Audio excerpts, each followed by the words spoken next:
Hey, it's Adam Mingus. I'm VP of Product Marketing at Command Zero. Eric, Hey, my name is Eric Hulse. I run product research here at Command Zero. Happy to be here. thank you for joining me today. Today we're going to discuss Scattered Spider, what it is, what it means for security operations teams, and then what we can do to minimize the risk to our organizations. Starting off with a quick definition of the attack vector and the attack group. What is Scattered Spider? Scattered Spider, also known as 3944, and a litany of other names, is really a small hacker group. Nobody really knows how large or small that group is. They have been around for a little while. They actually came out of the limelight, were formally kind of attributed and labeled sometime in 2022. Shortly thereafter, they really kind of rose to fame in 2023. And then they've had a history pretty much over the last 3 years. What makes them different? What does Scattered Spider do that makes them stand out?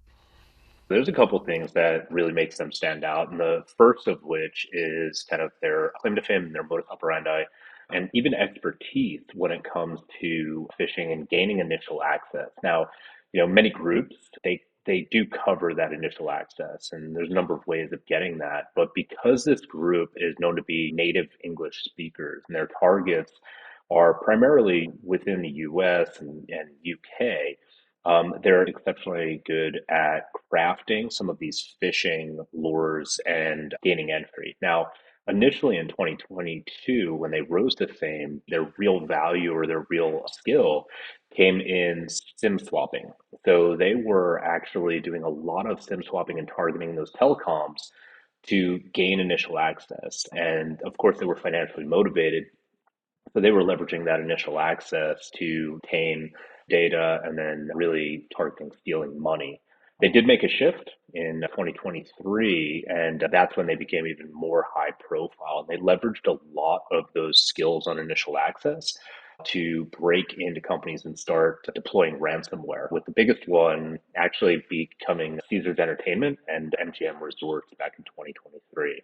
Yep. And I think one of the things that makes Scatter Spider different is their focus on verticals and how they're specializing their attacks to vertical specific needs, basically increasing the level of effectiveness of their overall attacks, which include phishing and swapping of SIMs and bypassing MFA methodologies. We heard a lot about Scatter Spider in 2022 and then in 2023, and now we're seeing a resurgence in 2025. Why is that? The biggest reason for that disappearance was actually coming down to in 2024, several members were arrested. They were actually attributed, they were discovered, and the FBI went and picked them up. One of them was located in the United States, one in the UK. That person was picked up, I believe, in Majorca, and then another individual as well was picked up in the UK. That individual was a minor, so we don't know who they actually are, but that really led to their hiatus. Now, several of those individuals are still in jail, and I believe some are still waiting trial. But going back to the group size, we don't know how many members are actually part of that group. So, the natural thing for any hacker group to do when some of its members start to get arrested is to lay low. You don't want to draw more attention to yourself. For those members that do have really great OPSEC weren't identified, they're going to lay low. They're going to avoid any type of activity and drawing attention to themselves. But they have reemerged. They've still stuck more or less with the track that they were on prior to those arrests. More recently, targeting some UK retailers as well as US based aerospace. Hawaiian Airlines and WestJet were recently targeted. At the end of the day, the tactics that they're employing are still the same.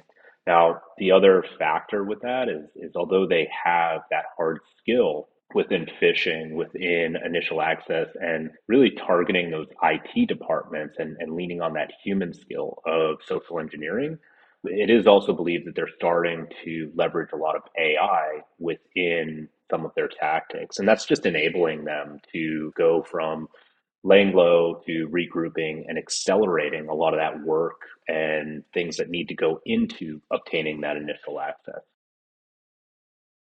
Thank you. Every attack is different, but what are some of the common patterns of a scatter spider attack on an organization? How do they gain access? How do they move laterally within the organization? And what kind of impact do they try to create? within the organization? It's really difficult to directly lay attribute on any one initial access vector or lateral movement. It is known that the group is very, very skilled with social engineering. In particular, one of the things that they have been doing over the last 2 years is targeting human elements. So, enterprises with large help desks, outsourced IT functions, all of those are really common target. The bigger the industry and the bigger the company, the bigger the target because they expect that there to be a payday coming out of that. They are also very, very well versed in the cloud, firm knowledge on Google Cloud, Google Workspace, Azure, and AWS.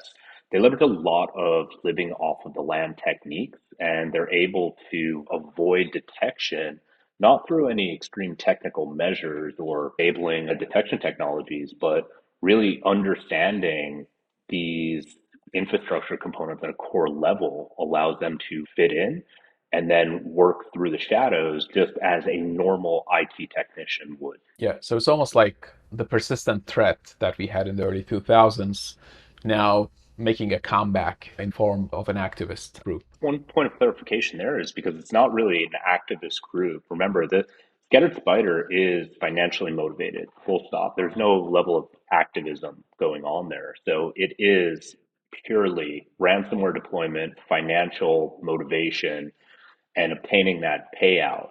The pursuit is to either become that initial access broker or leveraging their capabilities to obtain that initial access.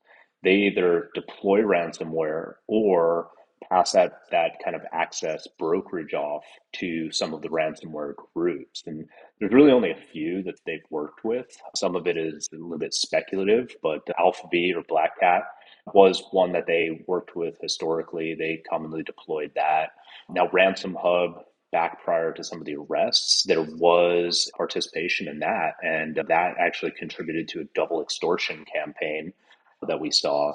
But more recently, there's a lot of speculation that Ransom Hub has actually been taken over by Dragon Force, and some of the evidence is emerging that there is a level of relationship, whether it's a initial access broker and then hand off to the ransomware as a service affiliate, or a direct relationship. But currently, Scattered Spider is an affiliate of that Dragon Force cartel, as best we can tell. Thank you.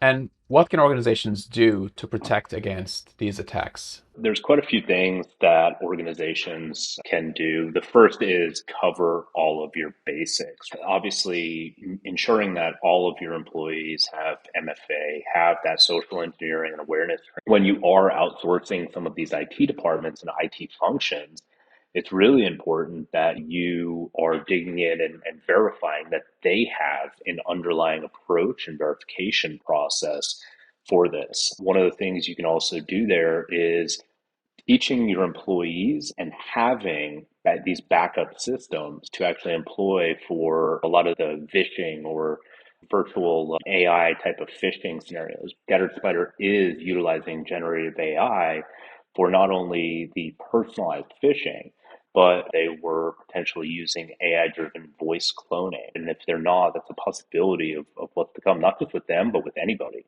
So having these secondary verification methods, sure, we have MFA on these accounts, and it's a technical measure to ensure that there is a code and that generation to be able to verify the account. But how do you verify an individual? And it's not just a matter of, hey, what's your mother's maiden name or where were you born? Because guess what? When you browse to Facebook, you can usually extract a lot of that information. So even having some level of human verification or a human verifiable fact or something that is then used by your IT help desk to reset MFA to actually verify that that is the underlying human being. Of course, going back to those basics, checking phishing training, checking MFA enablement, and continuous review. And then there's the technical elements of continuously monitoring those environments because day in, day out, MFA settings and MFA registrations are changed, right? New devices are introduced to the environment.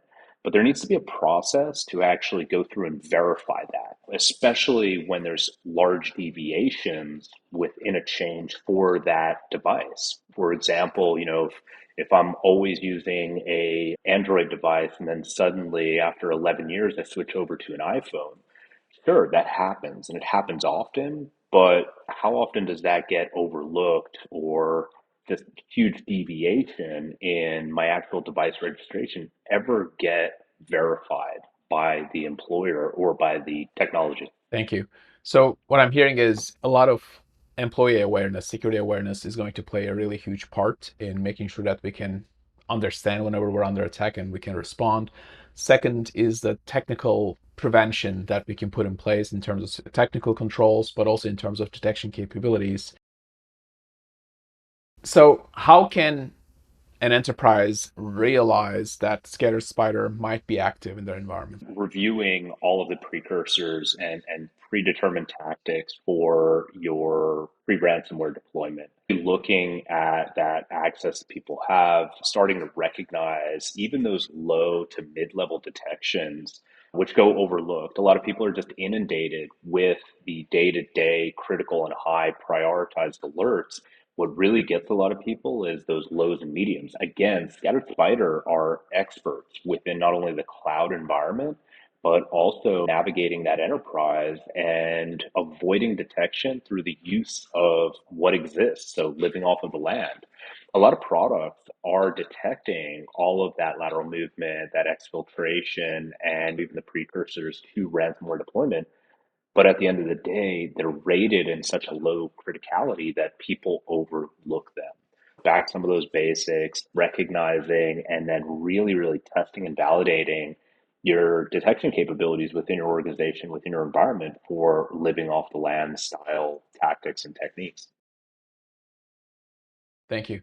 And now maybe it's just time for a shameless plug for Command Zero. How do you see Command Zero customers detecting, investigating, and responding to these cases? Yeah, so there's a number of different ways that folks can actually leverage Command Zero to do this, from verifying your users who aren't utilizing or have anything configured for MFA, all the way to periodically reviewing a lot of those kind of things that happen day in, day out. So leveraging the platform to exercise a number of hunting questions for anything from MFA registration changes to new device registrations. This actually enables you to seamlessly pivot from that broad collection of data and really hone in on the attributes of what changed and then look at that historical pattern and then pivot straight into an investigation to say, do I need to look at this more? You can automate that, of course, through a number of rules and then facet applications.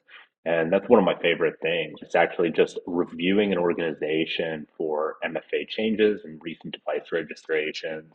There's a number of other ways that you can actually leverage it, from the hunting questions and reviewing the posture and exposure, not just in Entra, but Okta as well, all the way down to investigating specific users and specific activity, logins, logouts, all of those different events, and getting even more granular with some of those living off the land type of tactics, investigating any occurrences within that, broadly kind of hunting for those, and then continuing on to filter down what is and what isn't of concern. Okay, well, thank you, Eric. We'll see you on the next one.